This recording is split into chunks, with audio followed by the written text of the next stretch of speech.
나는 왜 친구 관계든 연애든 직장 동료든 항상 이렇게 운이 없을까? 혹시 이런 마음에 사주팔자나 점을 보신 분들도 있을 거라고 생각합니다. 진료실에서도 굉장히 자주 듣거든요. 네, 안녕하세요. 오늘은 계속해서 나쁜 사람만 만나게 되는 심리에 대해서 한번 이야기를 해보려고 합니다. 나는 왜 이렇게 나쁜 사람만 만날까? 왜 이렇게 불운한 걸까? 이런 걸 생각해 보신 적 있을까요? 그냥 너무 힘들 때는 그냥 술김에 잠깐 이런 생각이 올라오기도, 아니면 평소에도 이런 생각 많이 하셨을 수도 있어요. 나는 왜 친구 관계든 연애든 직장 동료든 항상 이렇게 운이 없을까? 혹시 이런 마음에 사주팔자나 점을 보신 분들도 있을 거라고 생각합니다. 진료실에서도 굉장히 자주 듣거든요. 그만큼 간절하게 나를 괴롭히는 지긋지긋한 불운으로부터 벗어나고 싶다는 그런 뜻인 거겠죠. 그걸 완전히 믿는다기보다는요. 그런데 우리 이제 레전드 정신과 의사 칼융 선생님께서는 이렇게 얘기를 하셨어요. 무의식을 의식하지 않으면 무의식이 당신을 지배할 것이며 당신은 그것을 운명이라 부를 것이다 라고 얘기를 하셨거든요. 그러니까 우리가 운명이라고 부르는 대부분은 사실은 내 무의식에 있는 심리가 내가 알아채지 못하는 가운데 나를 지배하면서 나타나는 현상이라는 거죠. 물론 말 그대로 불운한 경우들도 있어요. 근데 이게 계속 반복된다면 내 무의식 안에 숨어있는 심리들을 좀 의심해 볼 필요가 있습니다. 그래서 오늘은 계속해서 나쁜 사람만 만나게 만드는 무의식적 심리 3가지를 얘기해 보려고 합니다. 네, 첫 번째는 대표적으로 반복 강박이라는 심리가 있어요. 프로이트가 발견한 이 심리는 괴롭고 고통스러웠던 과거의 상황을 반복하고자 하는 강박적인 충동을 뜻합니다. 그런데 충동이라고?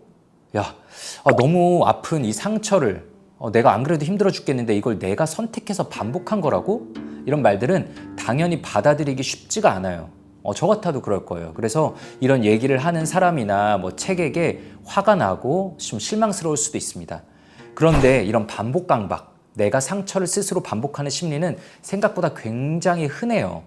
드라마나 뭐 우리 영화, 소설 속 인물들 보면 자주 나오는 스토리들 있잖아요. 폭력적인 남편한테 시달리다가 겨우 결별했는데 새로운 연인으로부터 비슷한 또 고통을 받게 되고, 그런데 실은 그녀의 아버지 또한 이런 가정폭력 문제가 있었더라, 뭐 이런 식의 스토리들 보신 적이 있을 거예요. 예전에는 저도 이 작가님이 너무 무리수드네, 너무 비운의 주인공으로 만들려고 오버하네, 뭐 이런 생각도 들었는데 지난 10년간 실제로 제 진료실에서 이런 비슷한 이야기들을 많이 듣게 됐습니다. 그분들 모두 다 나는 확실히 정말 운이 없는 게 틀림없다, 저주받은 운명임에 틀림없다, 이런 얘기들을 하셨죠. 주변 사람들도 이런 식의 별명으로 부를 때가 있어요. 막 너는 쓰레기 콜렉터냐 라고 부를 때도 있고, 제가 최근에 들었던 또 별명 중에는 해녀라는 별명도 있었다고 해요. 나의 상대방들이 항상 잠수 타게 되기 때문에 주변 사람들이 다 해녀라고 나를 불렀다, 이런 얘기도 들었습니다. 이게 꼭 대인관계에서만 그런 게 아니라 나의 선택으로 인한 고통을 반복하는 경우들은 굉장히 많아요. 예를 들어서요, 주식 투자에 실패했던 사람이 반복적으로 그 뒤에도 주식에만 더 매달리는 모습을 상상해 보면 저희가 좀 이해할 수 있을 거예요. 이거는 이제 무의식이 작동해서 일어나는 현상인 겁니다. 반복 강박은 과거의 상처를 해결하기 위한 시도들 중 하나로, 무의식이 용감하게 정면 돌파, 예전에 했던 방식을 똑같이 해서 이게 성공하면 과거의 상처가 지워지지 않을까라고 기대하는 방식이에요. 그래서 주식 투자, 내가 옛날에 계속 이거 실패했던 것 때문에 너무 상처가 크지만 결국 여기 계속 도전해서 한번 성공하면은 예전에 이런 상처들도 이 성공을 위한 밑받침의 스토리로 다시 포장될 수 있지 않을까? 내가 냉정한 부모에게 상처받았던 게 너무 내 삶에서 씻을 수 없는 큰 상처라면 냉정한 사람을 연인으로 새로 선택해서, 그래서 이 사람과 해피엔딩을 그려내면은 과거가, 상처가 지워질 수 있지 않을까? 그런데 매우 안타깝게도 이런 반복 강박은 대부분 실패로 돌아갑니다. 그리고 제가 실제로 진료실에서 봐온 분들도 대부분 실패했습니다. 우리가 상처로부터 자유로워질 수 있는 방법은 여럿이 존재해요. 다른 방식의 이야기를 써보는 것도 가능하고요. 그래서 과거의 상처의 정면으로 도전하느라 현재까지 고통스럽게 만드는 그런 방법은 택하지 않으셨으면 하고요. 과거에 쓰인 이야기는 어쩔 수 없지만 새로운 이야기를 적는 빈 종이는 누구에게나 앞에 놓여 있거든요. 그런데 지금 이런 생각이 드실 수 있습니다. 아무리 반복 강박이라는 심리가 있고 그게 그 사람을 지배한다고 해도 계속 나쁜 사람만 만나는 건 결국 불운한 거 아닌가? 이런 생각이 들 수 있어요. 예를 들어서 폭력적인 연인만 계속 만난다. 그런 사람들 중에 따뜻한 사람이 한 명이라도 있으면 그 굴레가 끊기는 거 아닌가? 그러니까 반복 강박의 심리로만 설명할 수 없는 거 아닌가? 네, 이렇게 생각이 들 수 있는데 맞습니다. 그래서 여기서 추가로 등장하는 게 투사적 동일시라는 개념이에요. 네, 아마 처음 들어보시는 분들이 대부분일 거고요. 저도 정신과 전공의로 이 개념에 대해서 배울 때 좀 헷갈리기도 하고 믿기 어렵기도 했었어요. 그런데 실제로 사람들을 많이 보면서 이런 게 실제하는구나 라는 걸 좀 느끼게 됐습니다. 투사적 동일시에 대해 사전적인 좀 정의를 설명드리면 자신의 내면에 억압된 어떤 부정적인 그림자나 감당하기 힘든 감정을 상대방에게 투사하고 그래서 상대가 실제로 그 감정대로 행동하도록 무의식적으로 유도한다라는 거예요. 내 안에 있는 좀 어떤 감정이 상대방을 실제로 바꿔놓는다고? 이게 가능해? 헷갈릴 수 있는데 한번 예를 들어볼게요. 되게 흔한 예로 이런 게 있어요. 본인 마음속에 나는 버림받을 것 같아 라는 강력한 불안이 있다고 해요. 그러면 이 불안에 휩쓸려서 상대방을 막 몰아붙이는 거죠. 상대방 핸드폰 계속 검사하고 일일이 어디 있는지 다 보고하라 그러고.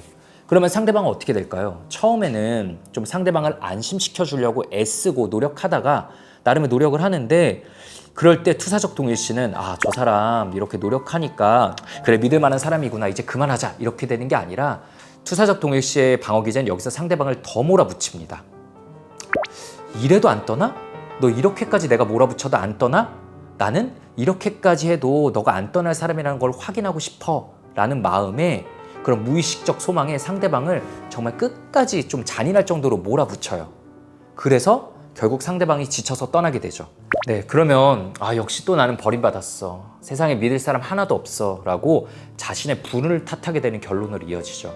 그러니까 즉 이거는 나쁜 사람만 골라서 만나는 게 아니라 또한 동시에 상대의 나쁜 면을 내가 끌어내어서 관계를 파괴하는 패턴이 반복될 수 있다는 거예요. 연인관계뿐 아니라 다른 대인관계에서도 이런 걸 흔히 찾아볼 수 있어요. 역시 진료실에서 대표적으로 많이 듣는 문제 중 하나가 이제 고부 갈등이죠. 여기서 예를 들어 볼게요. 이런 마음이 있을 수 있어요. 자신의 보물 같던 아들을 며느리에게 빼앗겼다는 상실감과 시기심을 가진 시어머니가 있다고 해봐요. 그런데 스스로는 어쨌든 교양 있는 모습을 보이고 싶고 스스로도 이런 시기심은 미성숙한 거라고 원치 않아요. 인정하기 싫어요.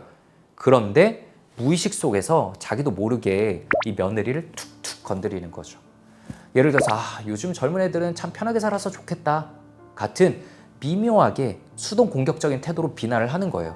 그런 공격이 쌓이고 쌓이면 가랑비에 옷 젖든 화가 난 며느리가 어느 날 결국 벌컥하면서 좀 대들면은 저 봐라 며느리가 날 구박한다 라면서 스스로는 피해자 포지션에 스스로를 두고 며느리한테는 죄책감을 심어주고 그걸 통해서 아들은 결국 자신의 편으로 만들려고 하는 거죠. 그러니까 며느리와 결국 이분이 싸우고 싶지도 않았고 나쁜 며느리를 놓고 싶지도 않았지만 이분의 무의식 속에서 계속 공격적인 태도가 며느리를 나쁜 사람으로 만들고 자신은 계속 불운한 포지션에 놓게 만드는 심리가 이런 투사적 동일시라고 합니다. 이런 투사적 동일시의 무의식적 심리를 가지고 있으면 자기 주변에 항상 나쁜 사람만 있을 수밖에 없어요. 친구들도 다 나쁜 놈이고 직장 동료들도 다 나쁘고 그래서 세상에 실망하고 간 교회에서도 역시 나쁜 사람만 만나고요. 그래서 마지막으로 간 정신과 의사 역시 다 나쁜 사람이 되고 자신만 비극의 주인공이 된다는 점에서 이 투사적 동일시의 방어 기제가 정말 위험하다고 볼 수 있습니다. 네, 마지막으로 결핍의 친숙함이라는 개념이 있어요. 사람은 긍정적인 것보다 익숙한 거를 안전하다고 느끼는 경향이 있습니다. 이게 참 안타까운 건데요. 예를 들어서 어린 시절에 정서적으로 너무 차갑거나 불안정한 양육 환경에서 자랐다면 따뜻하고 안정적인 사람을 만나면 이제 행복해야 되잖아요. 그런데 오히려 낯설고 어색하게 느껴지게 되는 거예요. 반대로 나를 함부로 대하거나 애태우게 만드는 사람을 만나면은 비로소 이게 사랑이지라는 강렬한 감정이 확 떠오릅니다. 그거를 운명적인 사랑으로 착각하는 건데 이게 실은 익숙한 불안을 느끼면서 뇌가 그렇게 작동하는 거거든요. 그래서 저는 진료실에서 레고 조각이나 퍼즐 조각에 비유해서 말씀드릴 때가 많아요. 나한테 딱 맞는 것처럼 확 끌어당겨지는 사람이 있을 수 있는데 그게 반드시 꼭 운명적인 사랑의 증거다라고 볼 수는 없다는 거죠. 이런 얘기들을 진료실에서 되게 많이 하시거든요. 이 사람이 좋은 사람인 건 알겠는데 너무 재미없고 지겹게 느껴진다. 그런데 내가 맨날 끌리는 사람들은 결국 나한테 상처를 주더라. 나는 그래서 어떻게 선택해야 될지 모르겠다. 이런 얘기를 많이 하세요.